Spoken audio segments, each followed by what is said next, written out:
So a little update on the dent side here. Made a lot of progress since the last update. As you can see, we've got the aprons off. I got a big old mess on the floor. I'm working on doing new body mounts right now for the cab. Obviously the bed doesn't get any. We had to do some rust repair. I discovered some, I'm an athlete.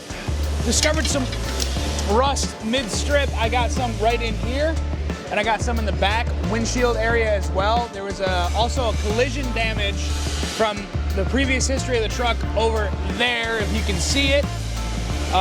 Dan welded all that up, made it look real pretty. I'm gonna get down before I fall. And yeah, big progress. You know, everything's just about stripped out, almost ready for primer.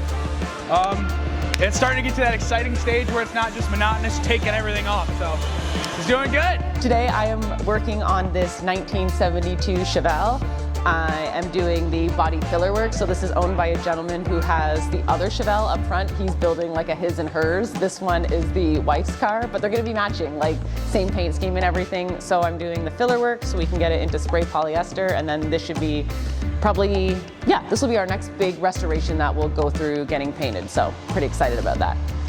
Back working on this Shelby, we got this shell of the Shelby, that's hard to say, re-primed. So we're giving it a final block sand. I'm going 220, 400, 600, and then the owner is going to come and take the shell out of here, and then he's gonna do the final prep work on the jams and the underside and stuff, and then get it painted, which means we'll have another car space, which is always a good day.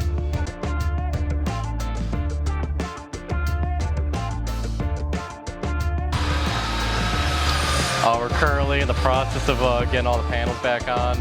I'm fitting up the quarter panel so I can put the wheel tub in and make sure it's all clocked right. You can look under here if you want. I cut out a piece of the old wheel tub where it was kind of destroyed at, and we're gonna splice in a new piece from a... How you doing, guys? It's Duff here with Motor City Metalcraft. I am currently working on our custom 40 Chevy Special Deluxe. Right now, we've been working on exhaust, all that fun stuff. The last day or so, I've been working on custom headers for the passenger side here, and getting into it very quickly on, we figured out that with these custom headers, we had to remake the motor mount. The old motor mount was kind of big, bulky. It was what was supplied from the other shop. We cut it out, made a new one. This one looks more aesthetically pleasing, plus it allows us all the clearance we want to make custom headers for this application. Right now I'm working on this one right here, and we'll go through, get them all mocked up, tacked together. Happy with our fitment. We'll remove it, undo some of the tacks, weld all the tubes solid, finish it up on the bench, obviously test fit it, all that fun stuff. Get it all dialed in so it'll look like a really nice custom exhaust for this customer. And once this side's all mocked up, I'll jump on the other side and do the same thing all over again. So that's what I'm working on today, and hopefully you'll all see a complete exhaust sooner than later. Hey, so we're working on the Helltruck right now. Brenden is really close to having his new engine reinstalled. It's in the truck, it's wired up, it's ready to go, and we're noticing this transmission cross member. Whoever originally did the engine swap in this project, because we didn't start this one, there was a thread missing from the bottom of the car that holds this important bracket in. And when Brenden removed it, he noticed a shorter bolt had been installed and glued in place because they knew that thread wasn't there. So whoever they are, they know who they are. Who are you out there? Who did this? This is wrong.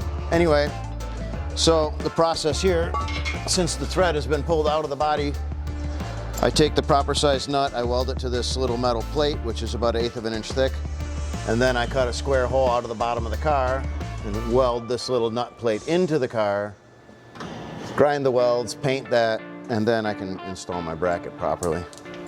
Oops, that's how it's fixed, not with glue.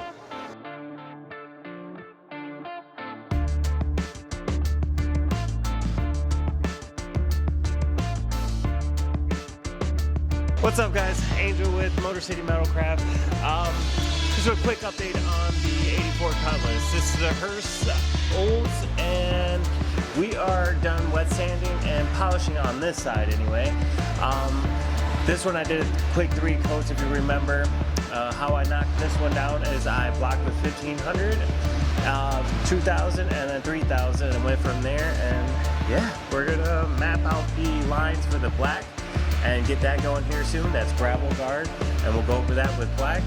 And we should be good to go, and then on to assembly. I am working on this 68. I think it's a 68 Camaro. Came in, toolbox, fell in this poor guy's car. So insurance job, collision repair, right? I got the big old dent here, big dent here that I had to spot repair. Just getting done with the filler work. I gotta buzz down the rest of the hood in 400 and then 600 grit, and then hopefully should be ready for some spot blends and good to go and back on the car.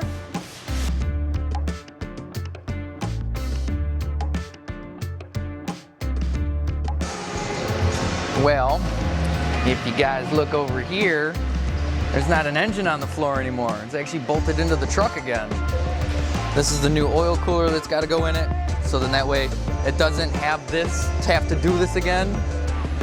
So the top side as of right now is, well, other than these 2 hose clamps, is complete. Oh yeah, maybe tighten down the power cable, because that's still finger tight. And then I gotta put I don't even know where the exhaust is right now. I think it's somewhere outside. But put the exhaust drive shaft and fluids in it. So this will be running today. We also have to kind of change how the oil cooler mounts in. Here, come here.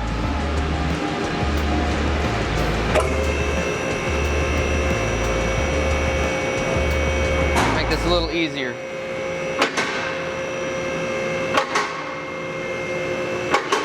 So the oil cooler mounts to this bar, and we're gonna have to take these 2 studs out so that it'll be a through bolt, because there's this big like plastic shroud that goes around it, and I'm gonna have to kind of like cut it and manipulate it how we need it. So then that way the oil cooler will stay here, but it'll have a protective shroud around it now, instead of just being like open and being able to get hit by anything that it comes in contact with. So that's gonna be like the only slowdown for the day. But I mean, I could hook the oil cooler up as like it was before and then start the truck today, and then we could come back to that like later in the day. But I'm aiming to have this thing running by or just after lunch, so should be fun. So then that way we can bring the Helltruck back to life. I mean, Angelic Truck. We changed its name. It's the Angelic Truck now.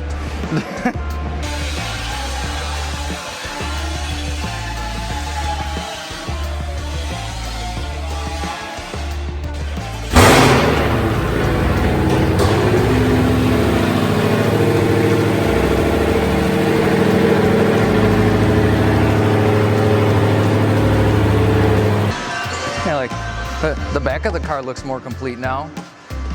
I'm waiting on a gasket to go on top of the gas tank, so when you squish it up against the body, it's not 2 pieces of steel rubbing against each other.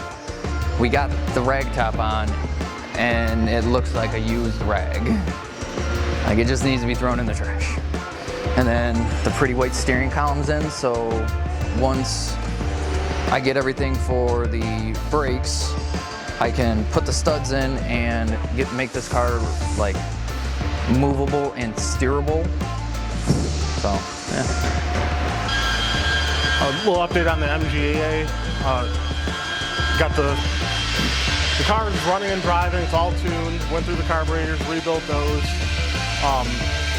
Checked the timing. Got it set for a little sport driving. Recovered all the seats. If you look here, I got all the interior pretty much finished up. A couple little odds and ends. I have to work on the trunk latch. Some of the stuff's missing, so I'm gonna have to fabricate something so the guy can get into his trunk. And the stuff is unobtainable. They didn't make a whole lot of these cars back in the day. So hopefully in the next day or two, I'll have all that stuff and we can button up a few odds and ends and send it on to the customer.